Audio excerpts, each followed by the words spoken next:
Hello, everybody. Thank you so much for being here today. My name is Samantha, and I'm in client services here at the Retirement Group. I moderate these weekly webinars. You're joining us today for one of our weekly question and answer sessions, where in a moment we're going to be joined by our advisor here, Wesley Boudreaux, who's going to be answering some of the most frequently asked questions we've received lately from Northrop Grumman employees. These questions are surrounding current economic changes brought on by inflation and other factors. And as well as answering these questions, he's going to be offering some very practical advice that you could use to feel confident in your retirement journey. Before I bring Wesley on, however, I'd like to just remind you, although we work very closely with both active and retired employees of Northrop Grumman, we are not affiliated nor endorsed whatsoever by Northrop Grumman. The Retirement Group is a completely independent group of financial advisors. Please keep that in mind. And with that, I'd like to just introduce you now to our speaker, Wesley Boudreaux. Hello, Wesley. All right, thank you. Appreciate that introduction, Samantha. Like she said, we're going to be going over just some different questions we've consistently been getting from corporate employees as they kind of navigate the transition process into retirement. This is both from individuals we're currently working with and retirees we've been working with for a while as well, because let's face it, a lot has changed in the last year and a half or so, especially with inflationary pressures. So there's a lot to review or update reviews if you haven't done one in a while for your financial plan. Before we get started, just a quick reminder who the Retirement Group is for those of you who do not know who we are. Again, we are an independent financial advisory firm that focuses on working with corporate employees and help them transition into retirement. And we've been doing this for a little bit over 30 years with quite a few different companies. But what we tend to do is each advisor focuses on maybe 5 or 6 different companies so they have a deeper understanding of your specific benefits plans inside and out. So what that allows us to do is kind of hold your hand through that transition process and make sure you don't make any mistakes as you do leave the company. Whether you've got questions on the pension, the 401k, healthcare retiree medical benefits, things like that, we can help you out there. But like I said, the goal is to make sure you understand those benefits. So when you do walk out that door, you're maximizing what that company gives you, which in turn is going to help you out throughout retirement. We do have offices throughout the country. So rest assured, if you need to sit down with somebody face-to-face, we can probably still accommodate that. But let's face it, this day and age, it's very easy to have web meetings, phone call, email. Just let us know what your preferred communication is. We'll be happy to accommodate you there as well. And I'll probably reference once or twice to some of these questions here, it looks like. But one of the best things to do is to take us up on our complimentary cash flow analysis. This is essentially a financial plan specific to your situation and specific to your company plans to make sure you are on the right path to retire when you want to. You may come to us and say, hey, Wesley, I'm thinking about retiring at age 62. Or maybe it's at age 60, my last son's going to graduate college. I want to retire then. Let's take a look at the numbers. Let's see, are you on the right path to meet that? Or could you go earlier if you want to? Or are we going to come back and not shy away from telling you, hey, you might want to, but you need to work another year or two because this or that. And so we'll talk about some of that throughout the course of these questions too, because a lot of it's going to come back to your personal situation and knowing what you're trying to achieve versus just a blanket answer on what's going on in the economy right now. So with that, let's kind of get into some of these questions that we have been seeing. First one, many of my colleagues are delaying retirement due to financial concerns. Should I be revising my retirement strategy in light of the current economic factors? So this is obviously a big one that we're getting. It's a big one that we proactively tell people to review as well, especially given what happened last year in 2022. I don't want to call it, it's kind of a black swan event, and we've never seen interest rates rise that quickly. But again, it was semi-self-induced by the Fed. But raising those interest rates so rapidly, what it did was 2 different things. It had an effect on the stock market and the bond market. So for most of you, your portfolios, no matter where you were, probably suffered a good bit in 2022. But what it also did was it's affecting the pension calculations for any of you that do have pension plans still. A lot of the companies we work with do have pension plans and they still offer lump sum. Lump sums are calculated based upon interest rates. When those interest rates went up, it drove down a lot of lump sums. So again, that's going to change some of the things. So I might have had somebody that we were talking to maybe a year and a half ago. They looked at maybe their 401k was $500,000 and their pension was $1 million. Now, fast forward 2022 hits, maybe their 401k dropped a little bit, maybe it's down to 450 or something. And their pension, if they were taking that lump sum of 7 million, might be down to 800,000 or 850 or something like that because of how high the interest rates rose. So that's definitely a hindrance, if you would, to that retirement plan. Having a couple $100,000, less than what you thought starting, that may or may not change your situation. So it is important to not necessarily revise, but review your intentions. Like I said before, You tell us when you're thinking about retiring, and we'll be able to run through the financial situation to show you if you're on the right path. So in that case, for somebody that may have been maybe $100,000, $200,000 short from where they were a year or two ago, that may have a weighting on it, but it may not change the retirement plan. It may be that they look at it and realize, okay, they can still retire, but maybe there's gonna be a little bit less to pass on to their beneficiaries. And let's face it, again, a financial plan is going to be, hopefully looking out 20, 30 years down the road, maybe longer if you've got good longevity on your side. So a lot of these things can change. So it's really important just to revisit the situation, not necessarily change your retirement decision, but revisit it, make sure it's still appropriate for you. And then we can talk about adjustments if you should work a little bit longer to either pad that, or because interest rates are changing and looking at your pension plan. So again, give us a call. We can kind of run through that on a one-on-one basis to give you the true answer. Let's see. Question 2. Considering the concerns about the economy's volatility and impacts on stock markets and investment performance, should I be more cautious about stock-heavy portfolios? This one, again, is going to depend upon your personal situation. Obviously, if you're somebody who's 25 versus somebody who's 55, there's a difference in what your risk tolerance is going to be and what type of risk you can take in that 401k plan. Now, ultimately speaking, I think most of us all understand there's obviously volatility in the stock market. You're going to see the ups and downs. The simplest way I like to say it is the stock market's like the adult roller coaster, versus, a diversified portfolio introducing bonds and cash into that mix is going to make it more like a more subtle roller coaster. Still the ups and downs, but maybe like that church fair with less bumps and bruises along the way. But if you've got a long time ahead of you, 10, 15, 20 years or so, you can weather that adult roller coaster, the stock market with the ups and downs. You'll go through some market cycles, but over the long term, historically, it's going to outperform. Over the short term, it all depends upon sequence of returns and when you're making that decision. So let's go back to somebody who's 25. Yeah, stock heavy portfolio is probably okay for you. But for somebody who's 55, maybe they'll retire in the next year or two, or maybe 60 even. They're getting closer to that point of potentially taking money out of their portfolio.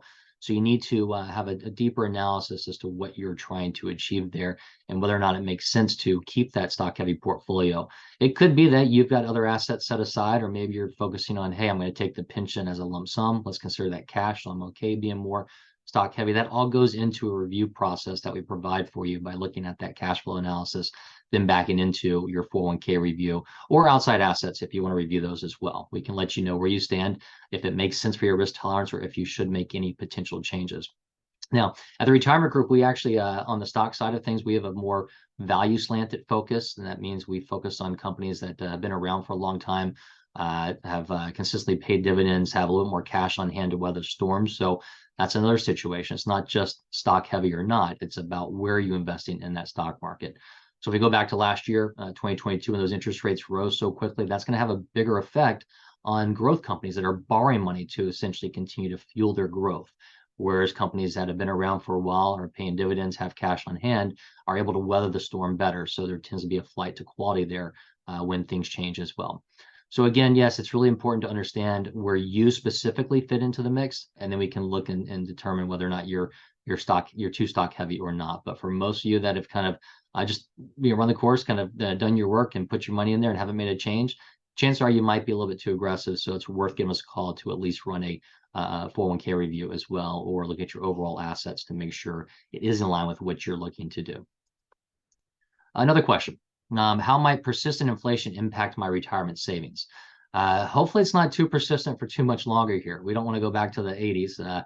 Honestly, as a fiduciary, I'd probably fire myself if I could tell you you can get out there and get guaranteed CDs for 12, 13%. Our industry might be over at that point. But hopefully we're going to see the aspect of this inflation kind of subsiding a little bit here. Maybe one or two more potential Fed hikes, but I think we're hopefully towards the tail end of this. But again, that doesn't mean that it's going to drop dramatically tomorrow. We hope we don't see interest rates drop too quickly, because that would mean we're probably looking at another economic situation where the Fed's lowering the interest rates. And so what's going to happen is we're going to see that impact of inflation. You saw the big shift last year in 2022, but it's also going to shift, impact it going forward. Obviously, things have gotten more expensive. I don't know. I think the average household expenses in the last year or two have been kicked around between an extra $8,000, $10,000 or so. So obviously, if somebody was talking to me a year ago saying, "Hey, Wesley, I'm going to retire. I'm spending $70,000 a year," but now if we're thinking maybe it's $80,000, that's a big significant change going forward. But the other thing to think about is that inflation may not impact you the way it impacts everybody else. There's the CPIU, which is the urban inflation we always see reported, and that factors into different equations as far as food, energy, clothing, medical, things like that. There's the CPIE, which is for elderly, those who are retirement age, so it's a little bit different. But you may have a completely different one. Your house might be paid off. You may not travel anywhere. You may make all your food at home, so inflation may not be a huge issue to you, but it may be a portion. So that's where again it comes into running that cash flow analysis, taking a look at your specific situation, and seeing how it's going to affect you. So that's how inflation could affect you on the spending side of things. And keep in mind, inflation. It's ebbs and flows. There's high points, low points, but over the long term, it should work out when we run that cash flow analysis to show you from a conservative standpoint if you're in good shape. And then on the savings side, as far as what you put into your 401k or what you're doing prior to retirement, obviously that inflation can affect your performance of your portfolio. We saw what it did last year, but it's important to review that and figure out where you stand on there. Again, going back to that previous question, what your allocation looks like, and we can help you review that. Another one here. Are there specific financial instruments in a 401k that can help hedge against inflation? Yeah, there are. The question becomes, though, does your 401k have that? So again, this is more of a general webinar, not a company-specific one. Every company has a different 401k plan. Some are very, very restrictive, where they don't have that many choices in them. Some have got more choices. Most 401ks have maybe 15 to 25 different mutual funds and choices within them, and some allow you to actually have what's called a brokerage link, where you can link it to a brokerage account for a portion of it sometimes, and actually have more choices. So you've got more inflationary protection options in there. But some things to look for would be whether or not you've got gold, Treasury inflation protected securities, real estate, commodities, just general stocks in general are also a hedge against inflation in some cases. So there are different ways to look at that, but again, it's going to depend upon what's available to you. Some of you may not have that. You may just have a couple of stock choices and a couple of bond choices. But if you want to dig into that, give us a call. We can review it. Another situation on the 401ks is depending upon your age and depending upon the flexibility that plan gives you. In some cases, you might have the option to roll over a portion or all of it if you're over 59 and a half to an IRA, which is an individual retirement account. And that at that point, you've got access to pretty much anything that's out there, whether you're going to do it on your own or work with a firm like the retirement group. Then we can help you discuss a broader range of deeper inflationary protection options for that overall portfolio structure as well. Another question we got here: if I decide to retire now, how can I ensure my retirement funds last despite rising inflation? So it's a tough question, but the best way to do it is to kind of play it out and run that cash flow analysis I mentioned before to see how it looks, not just now, but in 10, 20, 30 years. There may be different issues for each person. It may be that inflation, like I said before, might be a big culprit to you, or it may not be. Maybe a large chunk of your spending is a mortgage that's going to be paid off in 10 years. Now that mortgage rate's going to be fixed. It's not going to inflate. Obviously, the taxes, insurance, that will inflate over time as well. Maybe you're looking at what most people do. They tend to spend more the first maybe 10, 15, 20 years if you're lucky in retirement, where you're traveling and doing more. And then we tend to just slow down, and inflation is not as big a concern except for medical costs and food. But typically later in life, our house is paid, we got our furniture, got our clothes, got things like that. We're probably not traveling quite as much. So inflation is not necessarily going to be as ugly as what it could be for somebody that's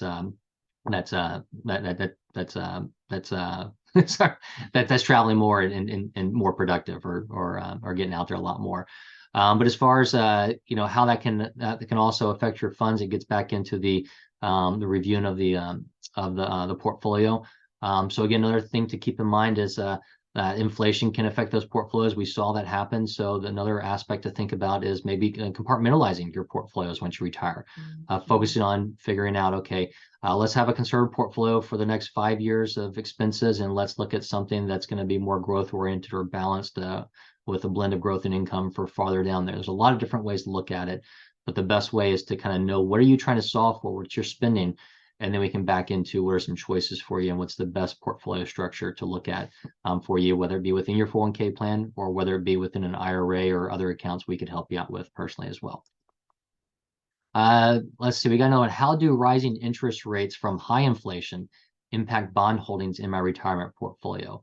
So very simply put, when interest rates rise, you're going to see the price of bonds go down. So let me give you maybe a quick example. Let's assume that a company issued a bond to maybe they were funding the building of a new factory or something like that. Let's assume they issued this bond 4 or 5 years ago, and if they issued that 30-year bond, what a typical bond is, it's an IOU for 30 years. So let's say they went out there and they issued bonds to cover $1 billion factory they were building, and maybe the interest rate was going to be 4%. So they're going to pay you 4% a year for the next 30 years, and then give you back your $1,000 bond. So bonds are usually issued at $1,000 par. So they'll give you 4% each year. Fast forward to today. Now, if they want to build a new factory, they're not going to be able to get away with only paying 4%. They may have to go out there and pay 6.5%. So if I can go out there and buy a bond that's going to pay me 6.5%, why in the world would I want your old 4% bond if you were going to try and sell that? So let's assume you didn't hold it to maturity and you went to go out there and sell it. You're not going to get $1,000 back. You're going to get a discount on it. Somebody might only give you, $990 or $985 or $970, depending upon the interest rate calculation there. So that's where you see bond prices drop when interest rates rise. And the opposite is going to happen. If interest rates go down, you'll see your bond prices go up because that 6.5% bond is more attractive than maybe a future bond that might only pay 5%. Now, what we saw last year was the interest rates rose so quickly that it hammered the bond market. And hopefully we're at that point where things are actually kind of stabilizing here. We're at a very inverted yield curve where the short-term rates are a lot higher. But once we kind of settle off, kind of normalize, flatten the yield curve, get back to normal yield curve, we'll start to see those bond rates a little bit higher down the road. And you'll see probably more of a flight to quality towards the bond market as well. So hopefully a lot of the pain is behind us. That doesn't mean we still can't have some more price fluctuations in there, but typically what we'll start to see is the yield's going to be higher on bonds going forward, and it'll get more to, I don't want to say a norm, but get back to that the ability to diversify a portfolio more appropriately with bonds in the mix than what it has been the last a decade and a half or so. So hopefully that helps. But if you have deeper questions, again, let's look at your specific portfolio in there. Okay, I guess that's it for some of the questions we have right now. Like we said before, you can always give us a call to go through your own questions. A lot of these, I think I kind of reference back to the cash flow analysis or towards calling us, because there's not really a blanket answer on some of these. It's really about what your personal situation is. So we got a couple of things up here. There's a QR code if you want to scan that here with your phone soon. That's going to take you into our scheduling calendars, I believe, where you can get in there and schedule an appointment with myself or one of the other advisors with the retirement group to go through questions you have, or go through that financial plan or start that financial planning process to see at least where you stand. Most of those, I think, are calendar access about a week out. So if you need something sooner, just give us a call. So any questions, you can reach us at info@theretirementgroup.com or call us at 1-800-900-5867. I want to thank everybody for taking a little bit of time to join us for some of those questions. Again, a quick reminder, even though we work extensively with a lot of different Fortune 500 companies, that does not mean we are employed by your company nor endorsed by them. But again, if you've got company-specific questions about your pension plan, 401k, healthcare, things like that, we can go through that with you as well. So any questions, just reach out and give us a call at 800-900-5867. Thank you and have a great day.